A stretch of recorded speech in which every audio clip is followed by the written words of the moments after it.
Good afternoon, everybody. Happy Monday. Before we get to your questions, let me just, I wanted to start today by acknowledging the death of NPR journalist David Gilkey and his colleague, Zabiola Tamana. Both of them were killed while reporting on the conflict in Afghanistan over the weekend.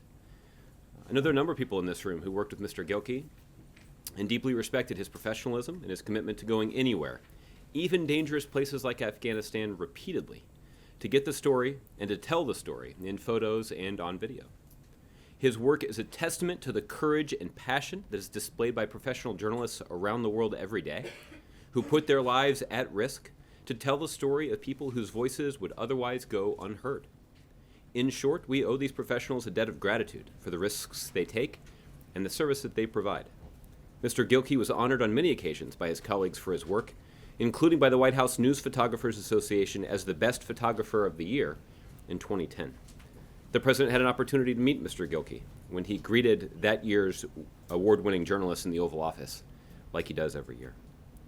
I know there are a lot of broken hearts in this room and over at NPR headquarters over the loss of your beloved colleagues. Please know that the thoughts and prayers of everyone here at the White House, including the President and the First Lady, are with those who are mourning the death of Mr. Gilkey and Mr. Tamana today. So after that sad news, Darlene, we can go to questions. Thank you. A question about Congress. Lawmakers are coming back to town this week. They'll be here for about 6 weeks or so before they go off to the political conventions and then the August recess.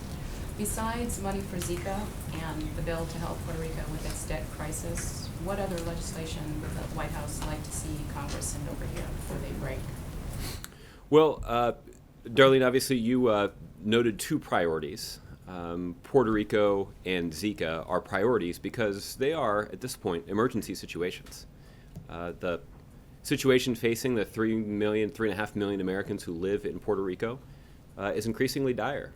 We talked about the impact of the government's financial challenges on the school system and on the healthcare system in Puerto Rico, and those challenges even become even greater and have more severe consequences as they worsen. And so it's time for Congress to get that done. I think the situation with Zika is similar.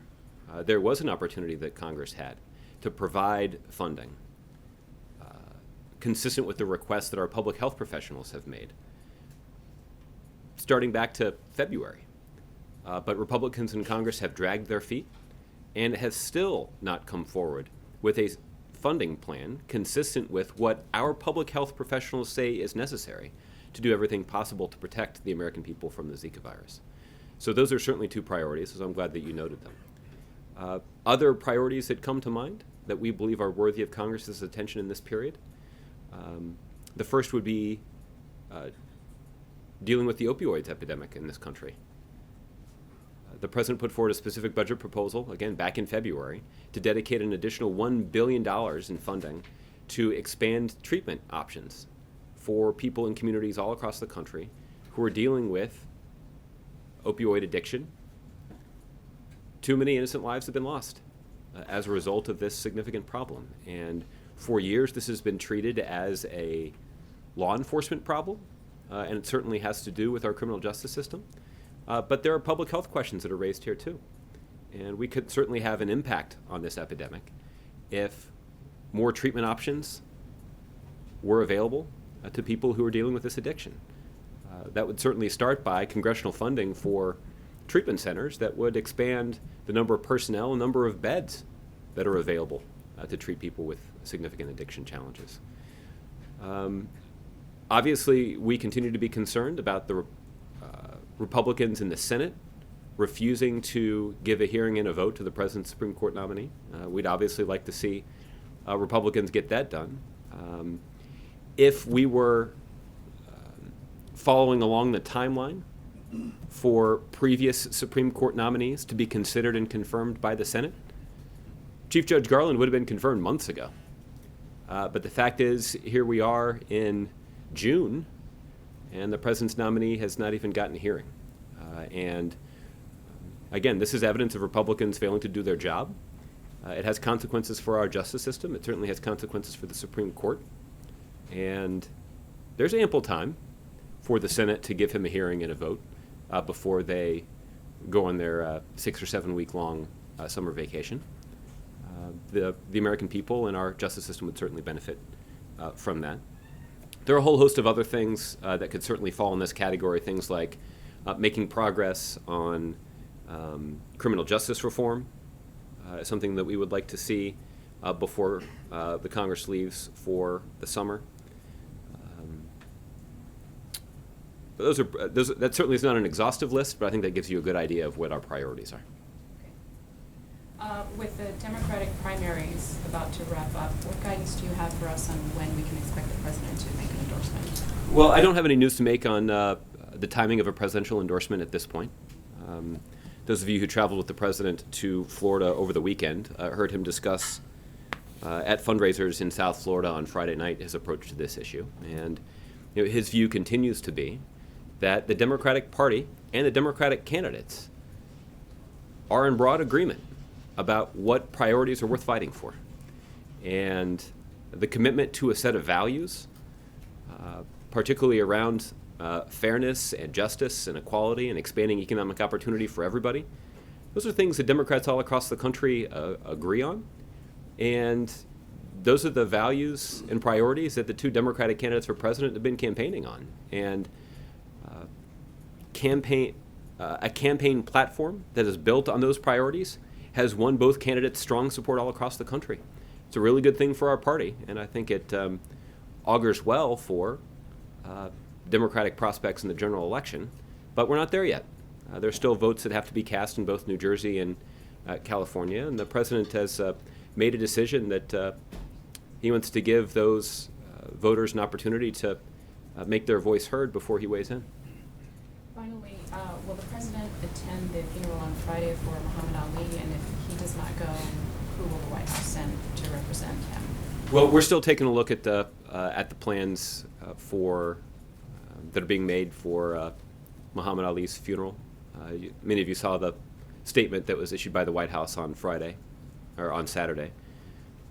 And obviously the president has strong feelings about Muhammad Ali and what is so unique about him, and the unique message that he delivers about what our country is all about.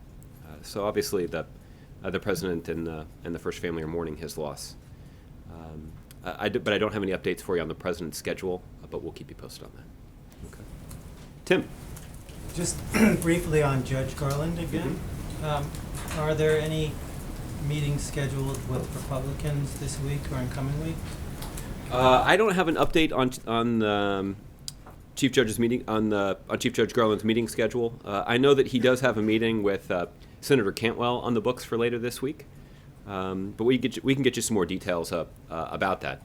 Obviously the case that we have made to individual senators is that traditionally private meetings have just been the prelude to public hearings that are convened by the Judiciary Committee. And there are 16 Republican senators who have already met with Chief Judge Garland.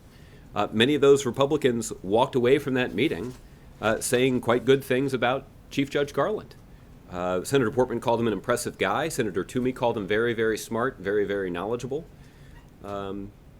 Senator Graham called him well qualified. So our view is that it's pretty hard for Republican senators to justify having a private conversation with Chief Judge Garland, by all accounts having those conversations go well, but yet refuse to convene a public hearing. After all, it is those Republican senators who have said that American voters should have a role in the process. Well, what better way could the American people have a role in the process than to give the American people the opportunity to hear directly from Chief Judge Garland himself? Let him make the case for why he has the judgment and the experience to serve with distinction on the Supreme Court. We certainly believe that he would do that if given the opportunity to participate in a public hearing, and I suspect that's precisely why Republicans won't give it to him.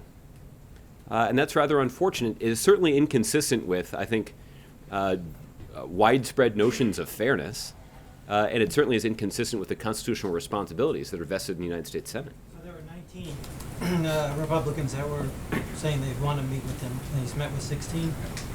Do you see the 3 coming together? I don't have any updates on the schedule, but we certainly have been in touch with their offices to try to schedule something.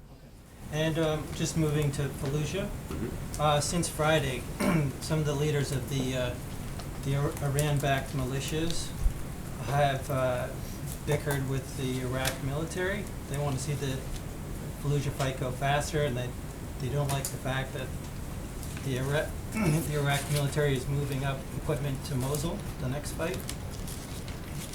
Does the White House have any concern about this bickering? Well, Tim, we've made clear from the beginning that the United States and our coalition partners are prepared to be supportive of those Iraqi forces that are operating under the command and control of the Iraqi central government. And those are forces that are committed to minimizing civilian casualties and protecting the people of Fallujah who have suffered so much under ISIL's occupation. These are basic humanitarian principles that they are committed to observe, and we certainly noted the statements from Iraqi political and religious leaders demonstrating their commitment to those principles. So, look, there's not much that I have to say about the Shia militias and their preferences. Obviously, the organization that we're cooperating with and advising and assisting is the Iraqi central government and the forces that are operating under their command and control. Just one more on Fallujah. If IS, Islamic State, is pushed out, to what extent is the White House concerned that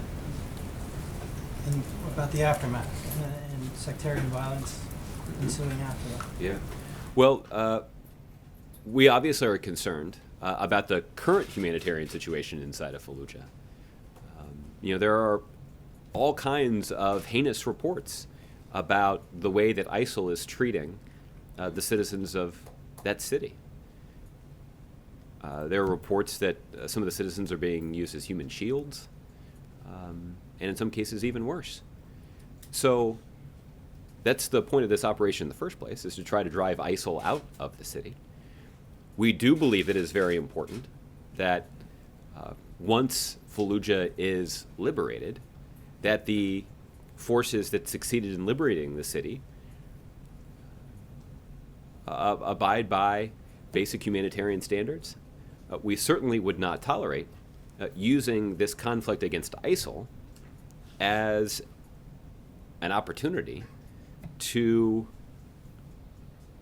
exacerbate sectarian tensions in that region of the world. And we certainly would not condone using this conflict as cover to inflame sectarian conflict. That's why it's important that these security forces are operating under the command and control of the Iraqi central government, because the Iraqi central government has demonstrated a commitment to pursuing an inclusive agenda that represents the diversity of Iraq's population. So this is certainly something that we're mindful of, but as I noted in my answer to your previous question, we welcome the statements from Iraqi political and religious leaders about the need to conduct this operation in a way that minimizes civilian casualties and protects the people of Fallujah. And that certainly is what we would expect those forces to do. Okay. Olivier. Thanks, Josh. A couple on the announcement of the President's travel to Poland and Spain. Mm-hmm. There's a reference on the part about Poland about NATO providing stability in regions other than the North Atlantic region. Obviously, NATO invoked Article 5 for Afghanistan. Are there other parts of the world where you think NATO can play a bigger role? Well, I think the statement that was referencing NATO's role in Afghanistan, and that's the reason that it was worded the way that it was. We obviously welcome the substantial contributions that our NATO partners have made to supporting the Afghan government in Afghanistan. And that kind of ongoing support will be critical to Afghanistan and the international community achieving our objectives in that country. And then on a considerably lighter note, the Spanish leg of the visit, the President's timetable there overlaps with part of the San Fermin Festival, which includes the running of the bulls. Guess where I'm going with this. Somebody did their homework today? He's going to miss the big one, but there are other runnings. Any interest in watching the spectacle? Would he go to Pamplona? Would he be interested in any of that? I suspect he probably is interested in that. I've not spoken to him about it. But I don't know whether or not the president's itinerary will allow for witnessing that rather interesting event. So he supports bullfighting. That's the next question. All right. Justin, birthday boy. Happy birthday. Thank you, Josh. That seemed somewhat less than genuine, Justin. At least, like, now when I know nothing, it's not because of my age. It's just on me. I wanted to go back. We asked you about it last week, but Donald Trump has intensified some of his comments about judges. And I'm wondering if you think those comments are racist. Well, look, I know that there's been plenty of commentary on the presumptive Republican nominee's comments, and everybody. The presumptive Republican nominee certainly does not seem to strain in prompting people to offer an opinion about his comments, and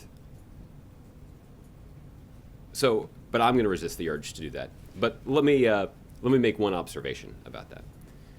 Some who have weighed in with their opinion are Republicans who serve in the United States Senate. And they've had some rather pointed things to say about the impact that his comments could have on our justice system in this country.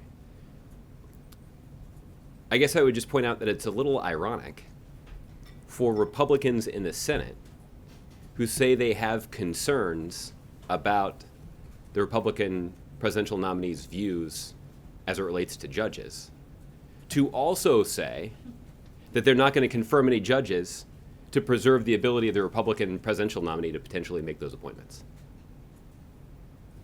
That certainly is true at the Supreme Court level, and it is evidence. It is additional evidence of the uncomfortable position that Republicans have tried to adopt here when it comes to not doing their job on the Supreme Court, on considering the president's Supreme Court nominee. But look, this applies to other federal judges as well. There are a variety of very well qualified Obama nominees to judges in both at the appellate level and at the district level who would fill vacancies on courts that have declared judicial emergencies. So this is not just the president deciding willy-nilly that he wants to fill judicial vacancies. In some cases, you have judges in these districts and in these circuits basically saying, we need help in order to manage the caseload and in order to prevent the kind of backlog that would potentially delay justice. But yet Republicans, even when faced with well-qualified nominees, some of whom have earned the support of Republicans on the Judiciary Committee, blocking the nominees is indefensible. Now, the truth is, I think that position would be indefensible even if they hadn't already stated their own concerns about the ability of the Republican presidential nominee to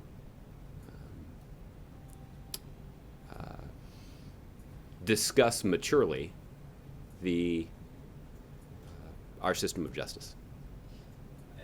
I think part of the reason I ask is I remember a few months ago during some of the heat of the Republican nominating contest, you guys went out of your way to say that the comments by some of the Republican nominees, if not denounced by Republican lawmakers, should kind of be a strike against them in their campaigns. And so, at a point where there have been some sort of high-profile endorsements, but then criticism from Republican senators, like you mentioned, do you guys think that, one, this is an issue that voters should be paying attention to, what Donald Trump has said about judges, and two, do you think Republican leaders should maybe withdraw their endorsements of Donald Trump over this issue? Well, let me say it this way. I'm not surprised that there are many Republicans in Congress, at least, who have chosen to overlook these controversial comments and continue to support the presumptive Republican nominee. Those are the same Republicans who elected a man who described himself as David Duke without the baggage to a leadership position in the House of Representatives. These are the same Republicans, both in Congress and in legislative bodies across the country, who have, in some cases, admitted openly that they support voting restrictions in a way that would disadvantage minority voters and enhance the prospects of Republican candidates. So that's why I guess I find the reluctance of current Republican office holders disavowing their endorsement totally unsurprising. This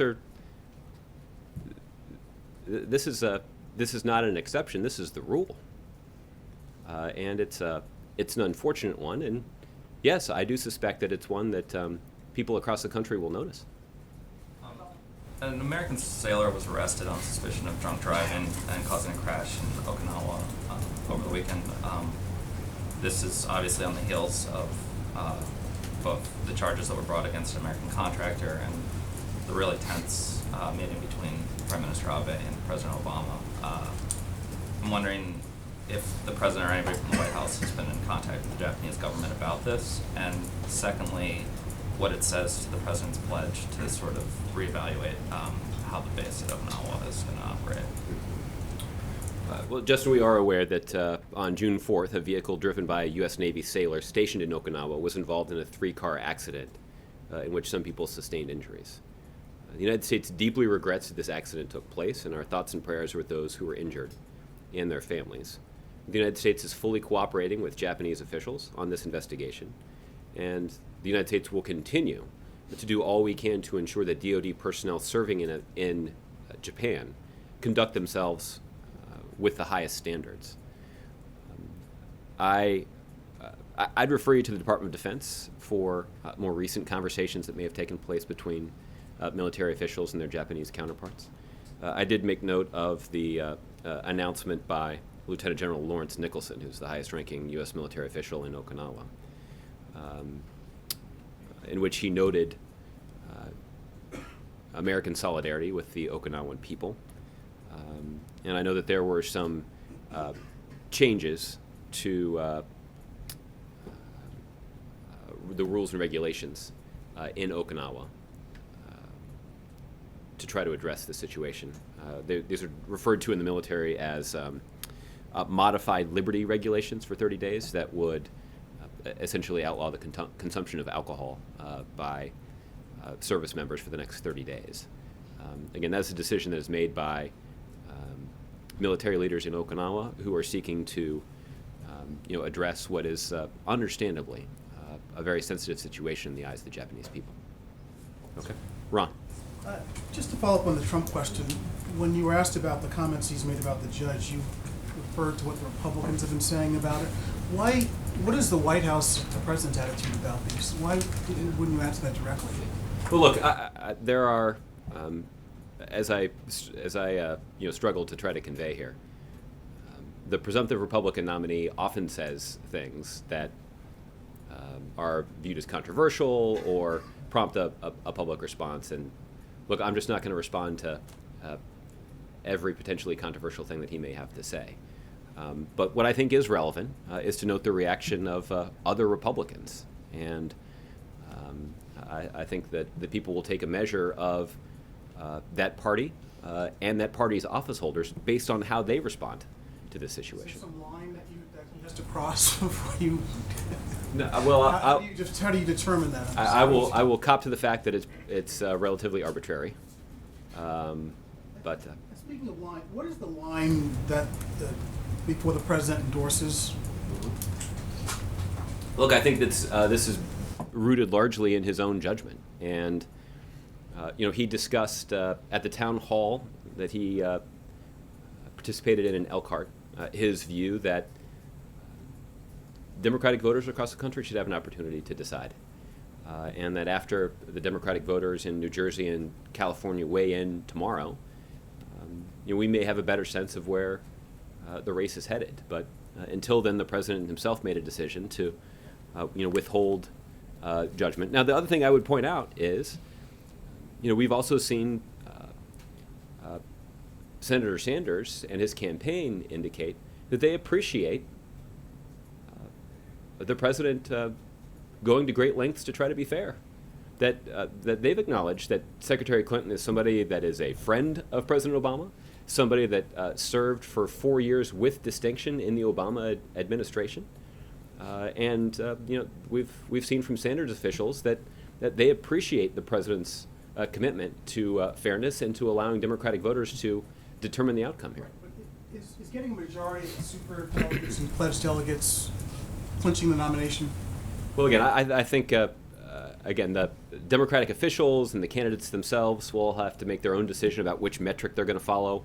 I think many of your news organizations are considering the same question. What is the White House considering? Yeah, and I think we'll continue to watch the situation. We're going to give Democratic voters the opportunity to weigh in, but certainly somebody who claims a majority of the pledged and superdelegates, has a strong case to make.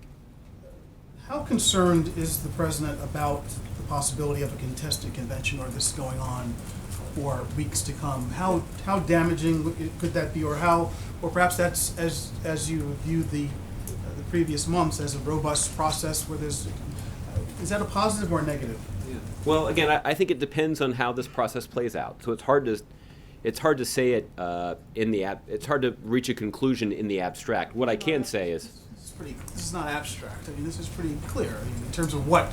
Well, it's not really clear because we don't know whether or not this is going to happen or not.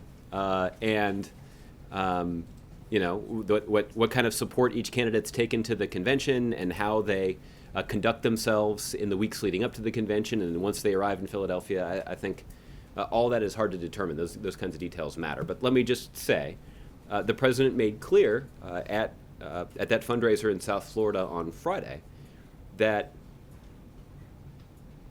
the stakes in this election are really high, and the Democratic Party cannot afford to take lightly the risk that is posed by the potential of electing the presumptive Republican nominee.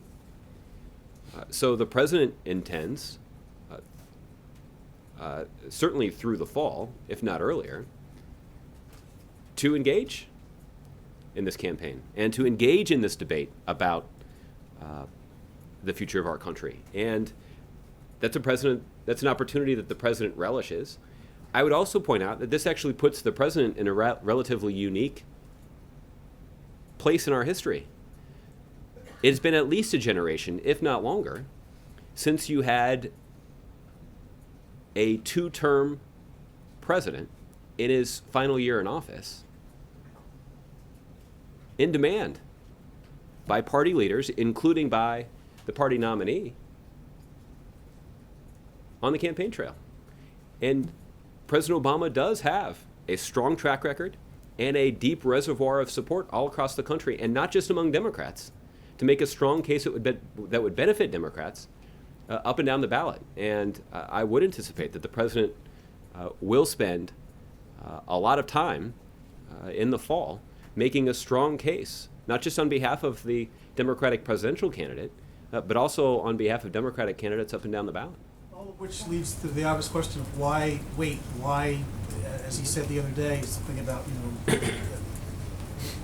it just seems like political niceties that may, in fact, some would think jeopardize the Democrats' chance in November, given his popularity, given his obvious determination and zeal to get out there and do it. I mean, why are you just kind of, why is he dancing around this? Well, because the president does believe that I would acknowledge, and I think the Sanders campaign would agree, that the president has worked hard and gone to great lengths to try to be fair.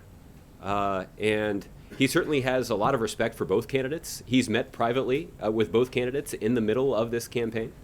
But look, the president does have a long personal relationship with Secretary Clinton. She served as his Secretary of State for more than 4 years, for goodness sakes. So the president has gone to great lengths to try to be hands-off, to give Democratic voters the opportunity to make a decision about who should represent our party in the general election.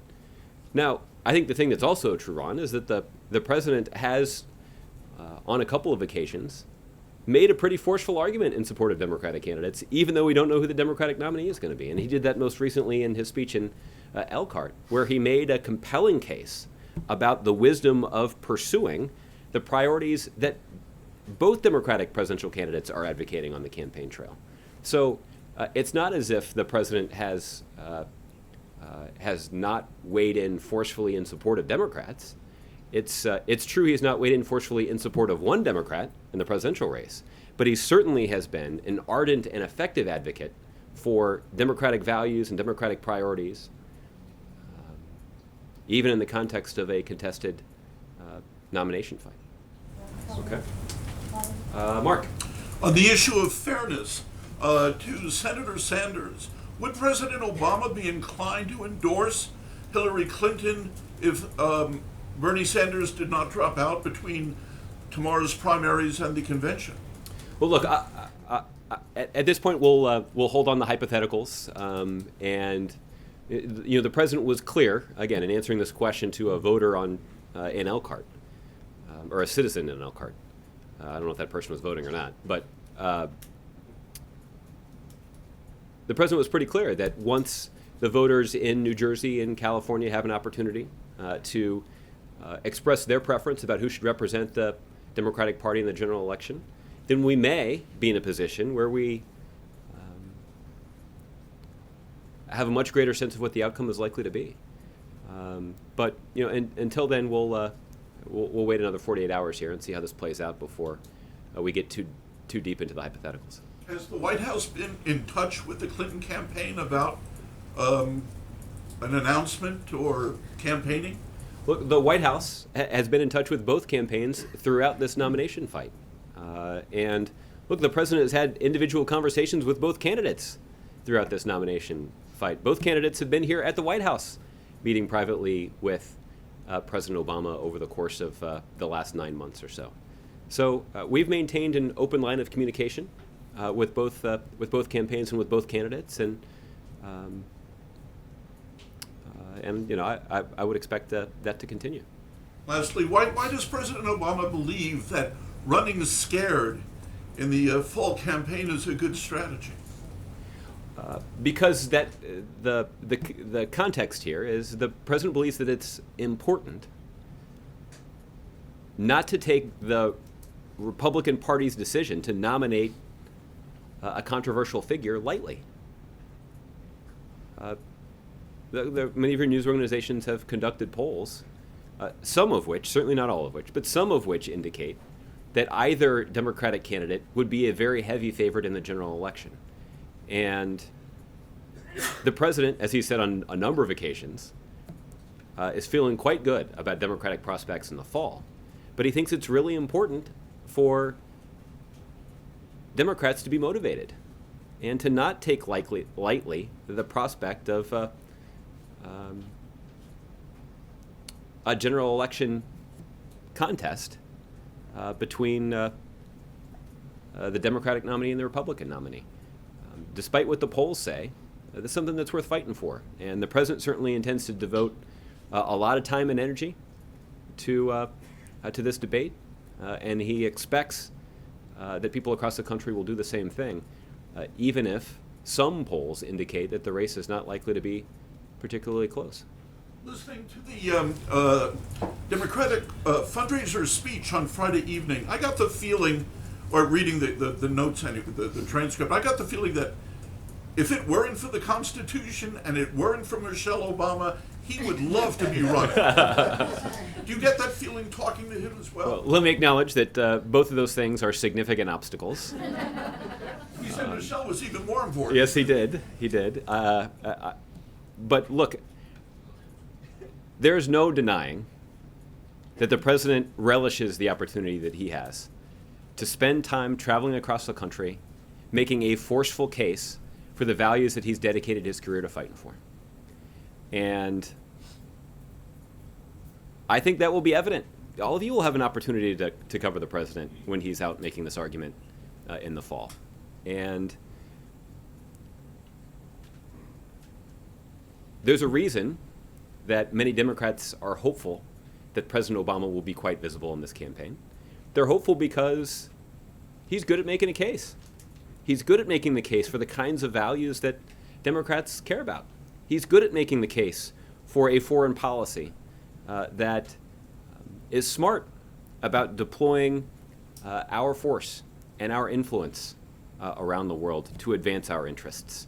The president's good at making a case about an economic strategy that's focused on expanding economic opportunity for everybody in America, particularly the middle class. He's good at making a forceful case for why it's so critically important for us to educate and upskill the next generation of American workers to compete in a 21st century global economy. He's good at making a case for an America that's more just, that fights for equality and fairness.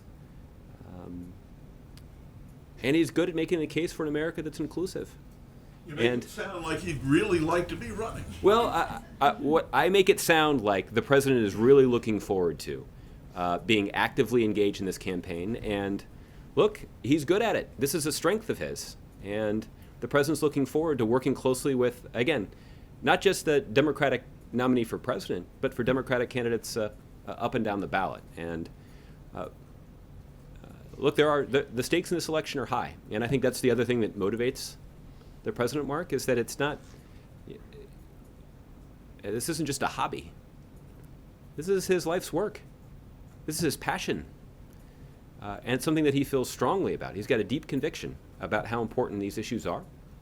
He's dedicated his life to fighting for them. And he understands that who the next president is will have a significant impact on the trajectory of that fight.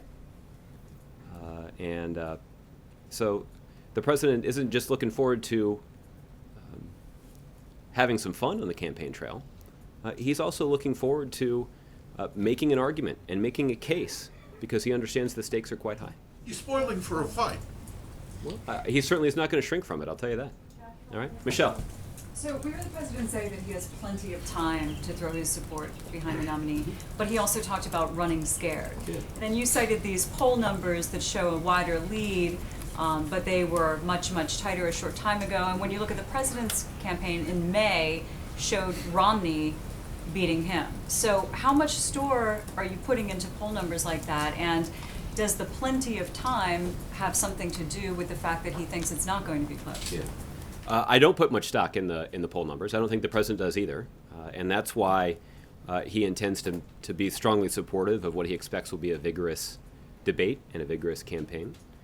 But look, the reason that the president says that he's got plenty of time is informed by his own experience with this process. You'll recall back in 2008 when he was competing against then Senator Clinton, that there was a much longer than expected Democratic nomination contest, and there were concerns that were understandably expressed by people inside the Democratic Party and out about the impact that longer than expected nomination contest would have on the prospects of the eventual party nominee.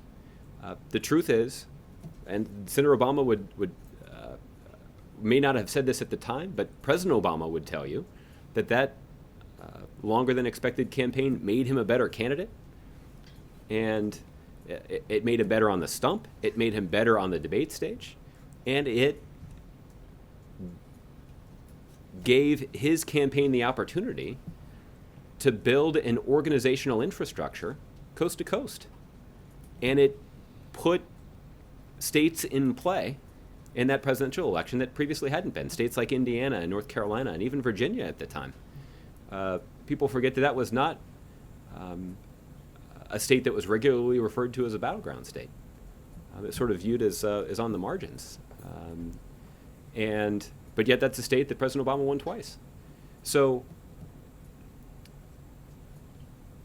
the fact that the nomination process has gone on a little longer than expected is not necessarily a bad thing for the Democratic Party. But the point that the president is making is that once that primary contest comes to an end, once there is a nominee, it's important for all Democrats to be all in this election because the stakes are quite high. So if he feels that there is enough risk there, and there have been indications that this could be close even recently, for him to say a phrase like running scared, isn't there a sense that had he thrown his support behind someone earlier, that maybe those numbers could have been wider earlier, maybe there could have been more momentum earlier on the other side? What do you think? I think it's certainly easy to armchair quarterback all of this, but look, I think the president is quite proud of the way this nomination process has played out on the Democratic side. It's been a vigorous campaign. There's been a robust debate. There's been an opportunity for Democrats all across the country to understand exactly what our party's candidates are fighting for. And look, I don't think there are many Republicans who would agree with me. Well, let me say it this way. I don't think many Republicans would say the same thing about the contest on their side of the aisle. What I would say about Democrats is that this contest has motivated and engaged Democrats all across the country around a core set of values that just about every Democrat can strongly support.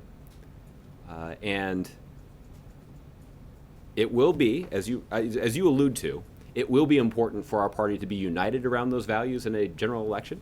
But the fact that those are values that Democratic voters have in common, I think will greatly enhance the president's ability and the eventual Democratic nominee's ability to unite the party around those values and wage a vigorous general election campaign in states all across the country. So these votes that the president, that you say the president's waiting for, are going to happen on Tuesday. Is there any reason why he would not endorse Hillary Clinton on Wednesday? Well, look, I without knowing the outcome of those contests, I wouldn't hazard a guess. But if the outcome is the opposite, then are you saying he would not endorse Hillary Clinton? What I'm saying is mostly that I don't have any news to make about the timing of a presidential endorsement. But I guess what I would say is the same thing that the president said last week, which is that we are likely to know a whole lot more about how this contest concludes once those votes are cast. But until then, we'll wait and see. At the risk of being annoying, maybe I could ask it this way then. Why would he not endorse somebody on Wednesday? Well, I don't know. Maybe he will. Thanks, Josh. Margaret. You're not putting yourself out of misery here. It's all right. That's what I signed up for today. So given the Tuesday primaries, can you at least say if it is too early and people are getting ahead of themselves and anticipating an endorsement this week?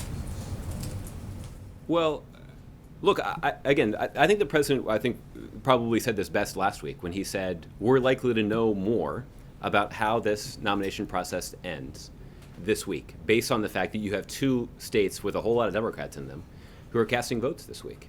So I don't have any news to make in terms of the timing of an endorsement, but we're going to learn more, and we'll let those voters make their voice heard before we make any additional decisions about whether or not the president should weigh in. Yeah, it sounds like you're leaving the door open then. Well, I think the president opened the door when he said last week that we would know more about the potential outcome here. It's the start of Ramadan, and the statement that the White House put out, there was a comment in there that did seem very political, given that there really is no one talking about a ban on Muslims other than the presumptive Republican nominee, Donald Trump, or at least there's no traction behind that kind of policy. Why did the White House feel that it was necessary to put that political statement in something that's the start of a religious holiday? Well, I actually would describe it as a value statement, because I think it is American value that we do not impose a religious test on people who are seeking to enter the United States. And I would also point out that there's more than one Republican, high-profile Republican, who has indicated support for this very unwise, ill-advised policy. So I think a clear articulation of American values when it comes to freedom of religion is an entirely appropriate statement to make at the beginning of a religious holiday that is observed by millions of American Muslims. Do you fear you're giving what some would dismiss as rhetoric, albeit damaging and perhaps dangerous rhetoric, some would say, credence as a potential policy shift in the United States by putting it in a statement like that? I mean, it's one thing for a few Republicans to voice support, but in terms of actual traction as a change in policy, we haven't seen that. Yeah. Well, listen, this has been a policy proposal that has been hotly debated for months now, dating back to at least November. So I don't think there is much risk of this issue getting further attention because of its inclusion in this presidential statement. In fact, I think the White House and the president felt it was important to make an affirmative declaration about core American values and not discriminating against people because of the way they worship God. That's an important value and one that's worth giving voice to, and I think it's entirely appropriate to talk about the importance of freedom of religion and protecting religious liberty when you're marking the beginning of a religious holiday that's observed by millions of American Muslims. Is this kind of value statement, as you described it, the sort of thing we're going to hear from the president when he does hit the campaign trail? I mean, is that how you are and the president is viewing the necessity of his involvement, that this is about not only his own legacy, but the legacy of U.S. values and policy here? It's not so much about the candidates as it is about, the fate of those values as he's seeing himself as defending? Well, look, I think that, let me also hasten to add here that there are many, many well-known, prominent Republicans and national security experts of undeclared political persuasion who would strongly agree with the value statement that was included in the Ramadan statement. So I think that merits mentioning as well. Look, I think the stakes in this election are quite high because there are a number of important issues that hang in the balance. The president went to Elkhart last week and talked about the economic choices that the next president will have to make. The president has certainly made that economic decision-making and a question of those economic priorities a top priority since he's been in office. And the next president will have some important decisions to make about our economy. But look, there are a whole host of other issues that are important too. Some of them relate to foreign policy and even relate to protecting core American values like freedom of the press, an independent judiciary, the rule of law, and yes, religious liberty. Is the White House getting the sense that the candidates are as enthusiastic as the president is about him hitting the campaign trail? I mean, do you have a full dance card requesting things and appearances so far, or is this just an anticipation of what you think? Well, look, I think you'd have to go ask them. I said. Gotten those requests so far Well, from the president. I'm saying that I haven't personally talked to a whole bunch of to many candidates for office, but. But you said that you have spoken with the campaigns. The White House has.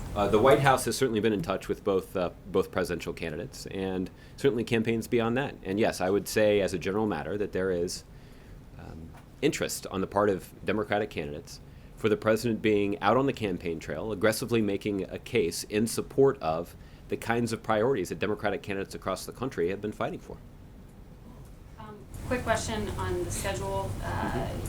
It sounded like you weren't ruling out an attendance at some level at the Muhammad Ali funeral eulogy events on Friday. Pretty sure there's also a significant date in the Obama household on Friday. Do you see those two things conflicting, or? Well, it's we've got some work to do on the schedule. But as we get the schedule locked down, we'll let you know. But it is possible to do both. I don't know exactly the time frame for all of for both events, but as we get updates on the schedule, we'll be sure to let you know. Okay, Shannon. There is a new book coming out on Mrs. Clinton by a former Secret Service officer who was on protective detail during her time as First Lady here at the White House. Doesn't sound like it's going to be flattering. Is there a feeling within the administration about agents writing about their time in protective detail of the First Family, flattering or unflattering?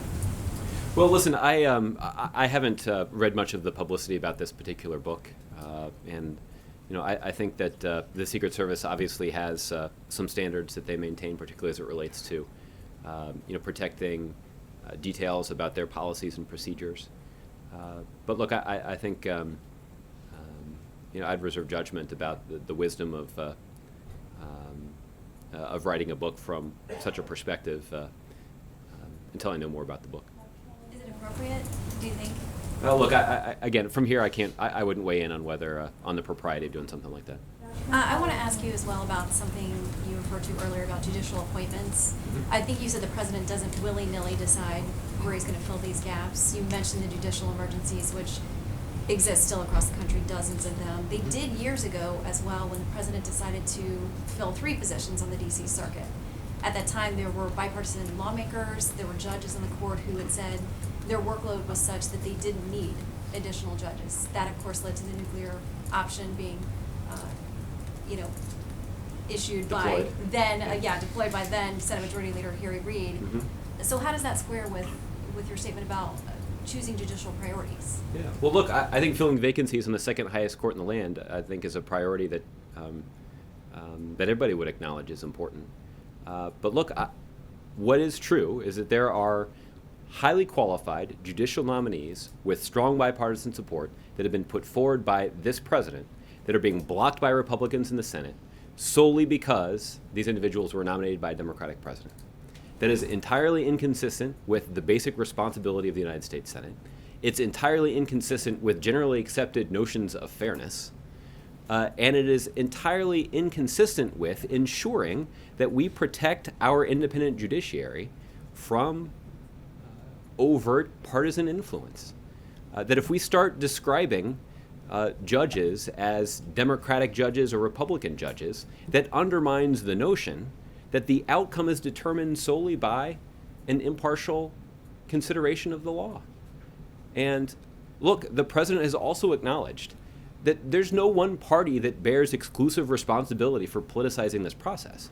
But what is also beyond dispute is that Republicans have escalated this dispute when it comes to the Supreme Court and when it comes to the nomination of Chief Judge Merrick Garland. Even Senator Lindsey Graham has acknowledged that what Republicans are doing right now is unprecedented. And I don't think he meant it in a positive way. But why not focus where there are these dozens of judicial emergencies? If you're going to say that is the crisis, that's the issue that has to be handled, then why focus as you did on the D.C. Circuit or other courts where that obviously has shifted the balance, many would argue, of that court, and certainly the way that it has decided things with regard to this administration? Listen, I think Republicans would be hard-pressed to make the case that somehow filling vacancies on the second highest court in the land is not important. And the fact is the president did put forward highly qualified nominees for that job, and those are individuals who, to this day, serve this country with distinction on the second highest court in the land. What is also true is that there are courts that have judicial emergencies in place, places where a vacancy in a judge's chambers is having an impact on the ability of the American people to get justice. And the president's deeply concerned about that. And the president has appointed well-qualified individuals with bipartisan support to fill those vacancies. But Mitch McConnell and Republicans in the United States Senate have blocked those appointees unfairly. And that's wrong. And it is inconsistent with the constitutional responsibility of the United States Senate, and the president's going to continue to make a strong case that the Senate should act on those nominees, including his nominee to the Supreme Court. Accurate to say there was no judicial emergency in the D.C. Circuit at that time? I'll be honest with you, I don't know the answer to that. We can go and take a look at it. You said there wasn't, and I guess what I'm saying is that whether there is a judicial emergency in the D.C. Circuit or not, I think you'd be hard-pressed to make the case that filling a vacancy on the second highest court in the land is somehow something that shouldn't be a priority. The president certainly thinks that it should be. Okay. Mike? Just a quick question on tomorrow's visit, India Prime Minister visit. Is it fair to say that the sort of main deliverable the president is hoping for is a request to get India to quickly ratify the climate change agreement? Is that sort of the main thing that he'd like, policy-wise, come away from? And if not, what are the other things that the president is hoping for at our visit tomorrow? Well, I don't have anything to say about potential deliverables yet. We may have more on this tomorrow, obviously. I can tell you that there are a couple of things that the President's interested in discussing with Prime Minister Modi tomorrow. The first is obviously the important role that India played in completing an international climate change agreement. We discussed back in December in Paris that India was going to play an important role in making important commitments to this agreement that would ensure that the world came together to confront this challenge. And President Obama had an opportunity to meet with Prime Minister Modi and the rest of the Indian delegation to those negotiations to talk over what role India could play and what commitments India could make. Obviously, this is a situation where Prime Minister Modi demonstrated a lot of leadership. Even in the face of a difficult political climate back home, he committed his country to standards that will be good for the Indian population, will be good for the Indian people, but more importantly will be, or just as importantly, will be good for the rest of the world too. So obviously the President has a lot of respect for the way that Prime Minister Modi has handled this issue. And I would anticipate that they'll have a discussion about what more the United States and India can do to advance the climate agenda. I would expect the United States and India to discuss the economic ties between our two countries. The economic relationship between the United States and India is an important one, and it is a relationship that benefits both our citizens. And so I would anticipate a discussion of some economic issues. There are obviously some important national security issues as well, and we have seen in recent years greater and closer coordination between U.S. national security officials and Indian national security officials. And the President is certainly interested in trying to deepen and strengthen those ties because it would enhance the national security of both our countries. So they've got a pretty full agenda.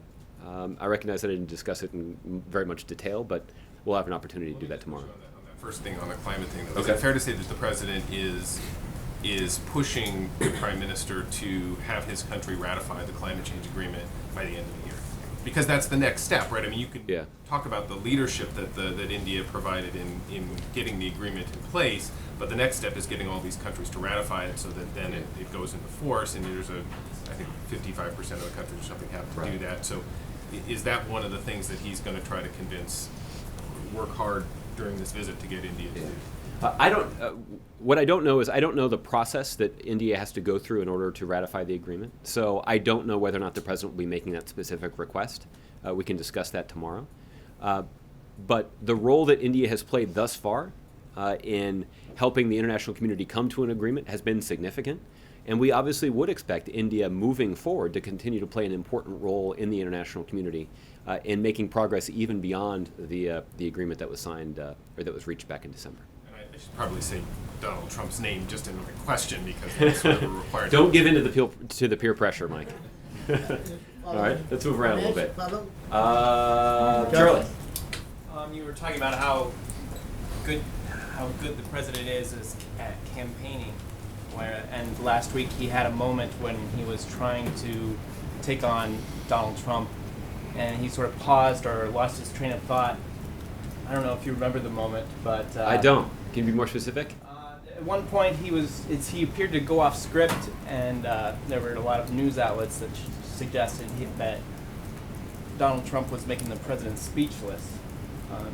I didn't see any of those accounts. You didn't see any of No. Okay. Okay. John. Yeah. Thank you, Josh. Two very brief questions on different areas. First, when the president was at the G7 summit, he said that the agreement on Greece that was made at the time resolved the Greek debt issue for a reasonable amount of time. Given the fact that that country has debt to GDP of 180%, what is the time frame he was referring to, and what needs to be done to have a permanent solution to the Greek crisis? Well, John, I think what the president was alluding to is just the fact that Greece and the other members of the EU have made important progress in both offering up needed support to the Greek government and to the Greek people as they confront some significant fiscal and economic challenges in their country. And what we've seen also from the Greek government is a genuine commitment to implementing some key economic and fiscal reforms that would put Greece back on a path to sustainable debt load. So this is not a problem that's going to get solved overnight. And there have been various points along the way over the last 6 years or so where it has looked as if the relationship between Greece and the EU might go down the wrong path. I think the president was simply observing that as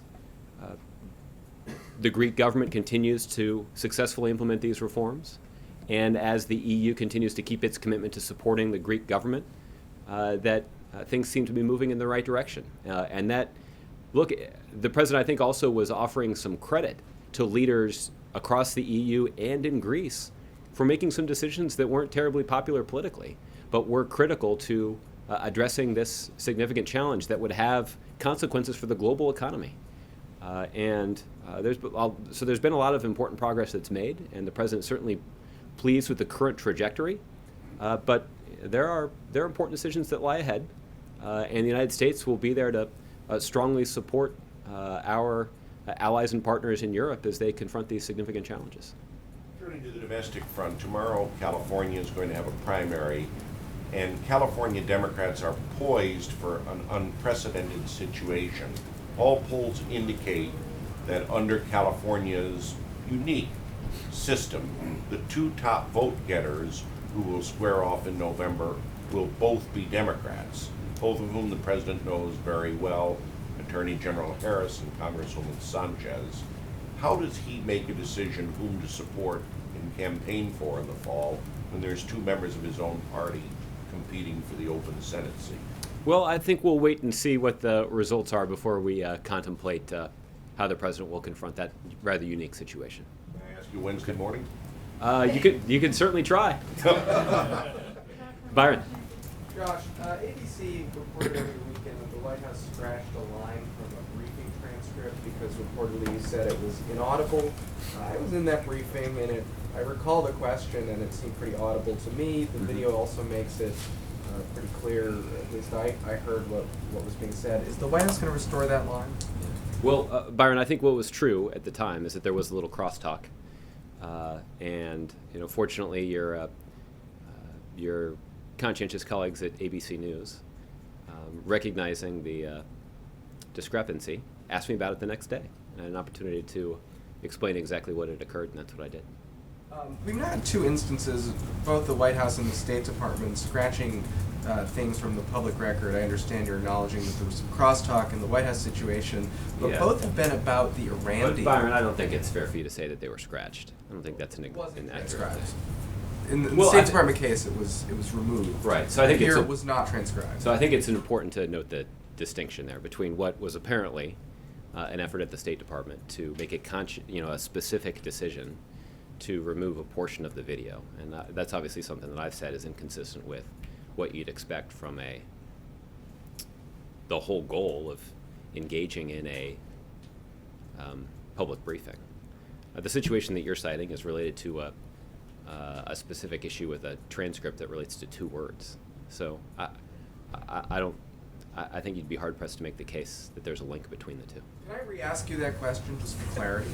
The question was, can you categorically state that no senior administration official in this administration has ever lied publicly about any aspect of the Iran nuclear deal? Byron, let me just state it in the affirmative, which is that the administration has made a forceful and fact-based, accurate, truthful case about how the American people and the international community benefit from an international agreement to prevent Iran from obtaining a nuclear weapon. And what I think is a much more worthy endeavor is to scrutinize the claims of those individuals who criticize the Iran deal falsely. There are individuals who suggested that somehow Iran would never agree to this agreement. They were wrong. There are individuals who said that we would not be able to verify that this agreement was being accurately implemented. They were wrong. There were individuals who suggested that somehow Iran would never follow through with the commitments that they had made in the context of the Iran deal.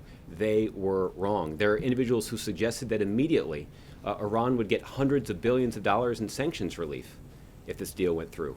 They were wrong. I think it's worthy of spending some time considering exactly whether or not those individuals were just misinformed or lying. But you're unwilling to categorically state that no public official has ever willfully misled on the Iran deal? Byron, I can categorically say, I'm going to say it in the affirmative. Unless do you want to present some evidence, or just make a claim?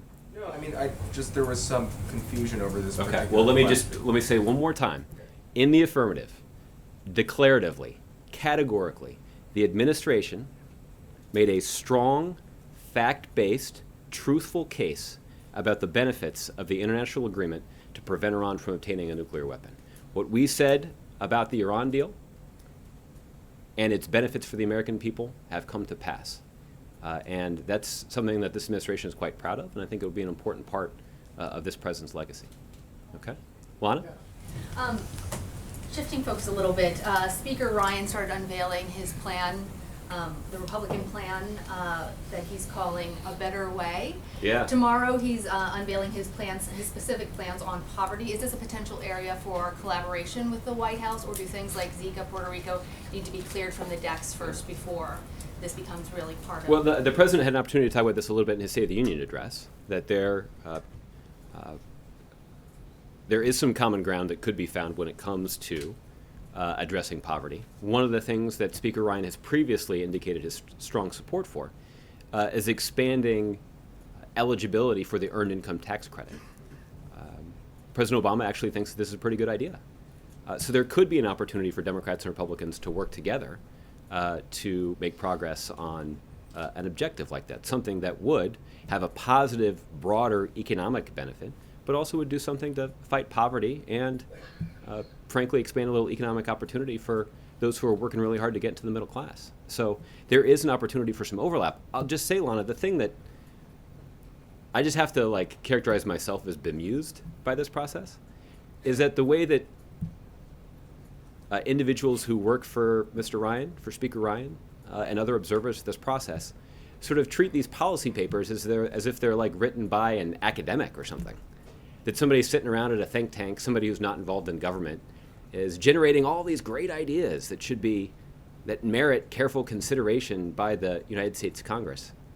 He's the Speaker of the House. He doesn't just have to make policy proposals. He runs the House of Representatives.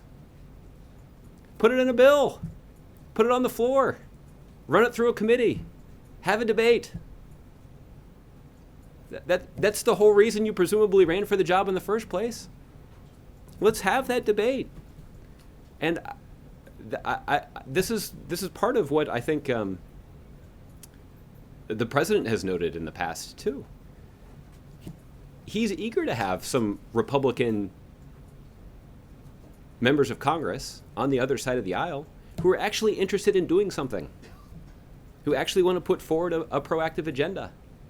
And look, I think many of the things that are included in the policy proposal that Speaker Ryan is going to put forward are things that are inconsistent with Democratic priorities.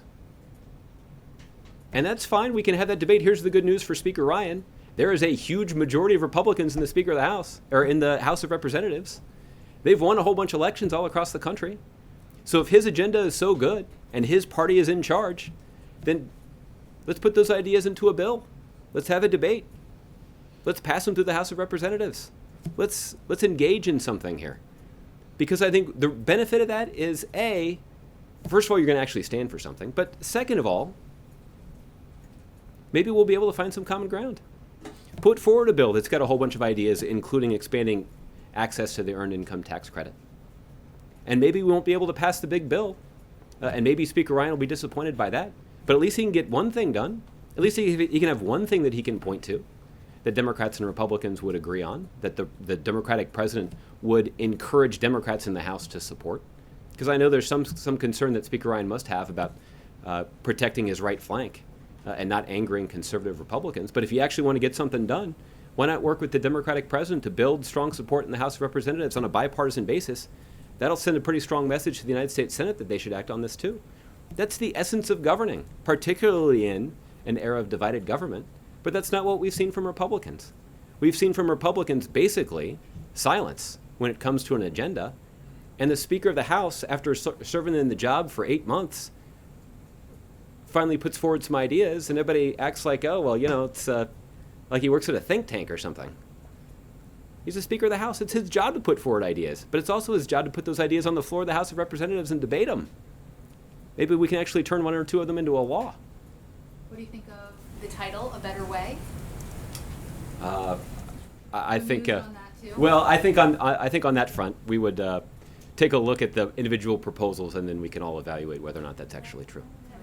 Malia's graduation, any special plans to celebrate that you can share with us? None that I can share. But the president, I think, has spoken publicly about how this is an important moment for him. And the president and the first lady are both quite proud of their daughter, as you'd expect. All right. Connie, go ahead. This is a sad anniversary. This is the anniversary of the shooting of Martin Luther Kennedy, as we won the California primary, President Wilson. Do you have any thoughts on safety of the candidates? Any thoughts on what? Safety of the candidates. Well, obviously, in light of that tragedy, there are a number of reforms that were implemented to extend Secret Service protection to presidential candidates as well. And obviously, the men and women of the Secret Service take very seriously the responsibility that they have to offer protection to those, to obviously the president and the first family, but also to some presidential candidates that are under their protection as well. So we obviously owe a debt of gratitude to the men and women of the Secret Service who go to great lengths to protect our candidates, to protect our president, and ultimately to protect our democracy. Also in this country, floods and fires. Can you assure the American people that they'll get the compensation and time that those who are affected by floods and fires? Well, I don't know if you're referring to a specific incident. Well, I know that there's been some high-profile flooding in Texas, and I'm not aware of any specific requests that have been made by the Texas governor, but we can certainly check to see if there's any federal assistance that's been requested in that instance. But that does remind me that there is a potential for Tropical Storm Colin to make landfall in Florida later today. I can tell you that the president was briefed on preparations in advance of Tropical Storm Colin early this morning by Lisa Monaco, the president's top Homeland Security advisor.